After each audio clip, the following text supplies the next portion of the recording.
আজকের রেসিপি সাবুর পায়েস বা সাবুদানার ক্ষীর। এই সাবুর পায়েস আপনারা যে কোনো পুজো পার্বণের দিনে বা উপবাসের দিনে অবশ্যই বানিয়ে নিতে পারেন। এছাড়াও বাচ্চাদেরকেও কিন্তু এই সাবুদানার পায়েস খাওয়াতেই পারেন। তবে একদম শিশুদের যদি দিতে চান সেক্ষেত্রে ড্রাই ফ্রুটস ব্যবহার না করাই ভালো। আসুন তাহলে শুরু করা যাক আজকের ভিডিওটা। সাবুর পায়েস বানানোর জন্য প্রথমেই আমি কড়াইয়ের মধ্যে নিয়ে নেব হাফ কাপ পরিমাণে মোটা দানা সাবু।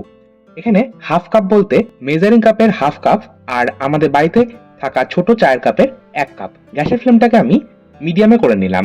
এবার এই সাবুটাকে আমরা মিনিট 3 সময় ধরে ড্রাই রোস্ট করে নেব। আর সাবুর পায়েস বা সাবুর ক্ষীর বানানোর জন্য বড় দানা সাবু ব্যবহার করলে বেশি ভালো হয়।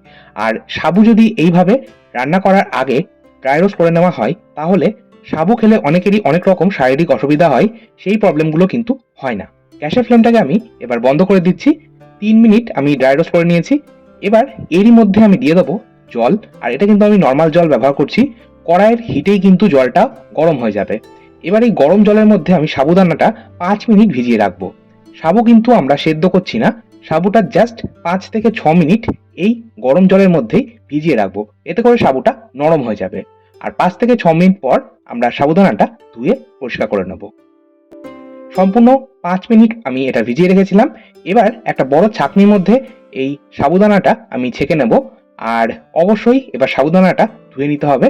সাবুর ওপরে একটা স্টার্চ বা মাড় থাকে, সেই সাদা স্টার্চ বা মাড়টাকে ধুয়ে পরিষ্কার করে নিতে হবে। আমি 3 থেকে 4 বার জল পাল্টে পাল্টে ধুয়ে নেব। আর এই যে আমরা 5 মিনিট গরম জলে সাবুদানাটা ভিজিয়ে রাখলাম, এতে করে সাবু কিন্তু নরম হয়ে গেল। 1-1.5 ঘন্টা ধরে সাবু ভিজিয়ে রাখার কোনো প্রয়োজন নেই। এইভাবে যদি গরম জলে 5-6 মিনিট ভিজিয়ে রাখা হয় সাবুদানা কিন্তু বেশ নরম হয়ে যায়। এবার আমি 3 থেকে 4 বার জল পাল্টে সাবুদানাটা ধুয়ে নিচ্ছি। দেখুন সাবু আমি ধুয়ে নিয়েছি। আর আমি সাবুর জলটাকে ঝরিয়ে নেব, এই ছাঁকনির মধ্যেই রেখে দেবো। তবে আমি এই সাবুদানার ওপর হাফ চা চামচ মতন ঘি মাখিয়ে নেব। সাবু যদি এইভাবে ঘি মাখিয়ে তারপর পায়েস বানানো হয় বা ক্ষীর বানানো হয় তাহলে দুধে দেওয়ার পর সাবুদানা এক জায়গায় দলা পাকিয়ে যায় না, একদম ঝরঝরে থাকে। আর অবশ্যই পায়েস বা ক্ষীরের টেস্টটাও কিন্তু ভীষণ ভালো হয়। চলে যাচ্ছি নেক্সট স্টেপে। কড়াইয়ের মধ্যে দিয়ে দিলাম হাফ চা চামচ ঘি। প্রথমেই আমি ঘিটা গরম করে নেব, আর কিছু ড্রাই ফ্রুটস আমি এর মধ্যে ভেজে নেব। এখানে আমি ড্রাই ফ্রুটস বলতে নিয়েছি কিছুটা পরিমাণে কাজু, অ্যামান্ড আর কিছুটা পরিমাণে পেস্তা। প্রত্যেকটা ড্রাই ফ্রুটস আমি একদম ছোট করে কুচিয়ে নিয়েছি। আর ড্রাই ফ্রুটসের পরিমাণগুলো আমি বলছি না, এগুলো আপনাদের ইচ্ছে মতন কম বা বেশি নিতেই পারেন। গ্যাসের ফ্লেমটাকে লো মিডিয়ামে রেখে 30 থেকে 40 সেকেন্ড এই ড্রাই ফ্রুটসগুলো ভেজে নেওয়ার পর এরই মধ্যে আমি দিয়ে দিলাম কুচনো কিশমিশ। কিশমিশের পরিমাণটাও আপনাদের ইচ্ছে মতন নিতে পারেন। কিশমিশ যেহেতু ফ্রাই হতে সময় অনেকটাই কম লাগে, এই জন্য সব শেষে দিয়ে একটু নাড়াচাড়া করে আমি তুলে নিচ্ছি। এবার কড়াইয়ের মধ্যে ড্রাই ফ্রুটস ভেজে নেওয়ার পর যে ঘিটা রয়ে গেল এরই মধ্যে আমি দিয়ে দেবো দুধ। দুধ যদি এইভাবে পাত্রের মধ্যে থাকা ঘি বা জলের ওপর দেওয়া হয় তাহলে দুধ কখনোই নিচে লেগে যায় না। বিশেষ করে পায়েস বা ক্ষীর বানানোর সময় আপনারা অবশ্যই এইভাবে একটু জল কিংবা ঘি দিয়ে তারপর দুধটা জাল দেবেন, তাহলে কিন্তু দুধ একদম নিচে লেগে যাবে না। আর এখানে আমি হাফ লিটার টোন মিল্ক ব্যবহার করছি, আপনারা চাইলে ফুল ক্রিম মিল্ক ব্যবহার করতেই পারেন। দুধটা হালকা গরম হয়ে গেলে আমি 3 টেবিল চামচ গুঁড়ো দুধ দিয়ে দিচ্ছি। যেহেতু আমি টোন মিল্ক ব্যবহার করছি তাই সামান্য গুঁড়ো দুধ ব্যবহার করব, এতে করে পায়েসের টেস্টটা ভীষণ ভালো হবে। আর গুঁড়ো দুধ ব্যবহার করার কারণে দুধটাও কিন্তু বেশ চটজলদি ঘন হয়ে যাবে।